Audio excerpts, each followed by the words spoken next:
Ready na ba kayo sa isang kwento ng pagsubok, himala at matinding kilig sa loob ng tahanan ng isang kilalang celebrity couple? Sa pangalawang pagkakataon, muling dumanas ng Bell's palsy ang aktor na si Gerard Pizarras.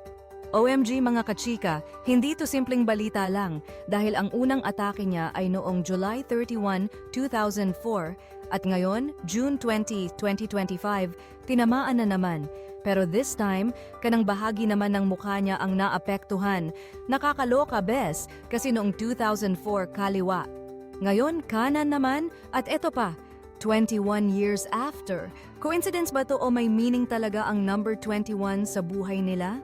Sa isang madamdamin at makabuluhang Instagram post, inilahad ng kanyang misis na si John Marini ang buong kwento ng pinagdaanan nilang mag-asawa. Kakagaling lang namin sa grocery, anya, nang biglang maramdaman ni Gerard ang paninigas sa kanang pisngi niya. Pero teka, eto ang nakakakilabot pero inspiring twist. 21 days lang, full recovery na agad si Gerard. 21 years ago, it took him 1.5 months to recover. Now just 21 days, gumaling agad. Ayon pa kay Jan. Grabe mga beshi, hindi lang ito healing. This is divine intervention. Walang drama, walang self-pity. Tuloy pa rin daw ang dance challenges, rampa moments, workout goals at date nights. Bongga sila, di ba? At sa tanong ng lahat, bakit nga ba siya nagka-Bell's palsy ulit? Kahit sila raw ay clueless. Pero ang sure sila, ang pananampalataya nila ang naging sandigan.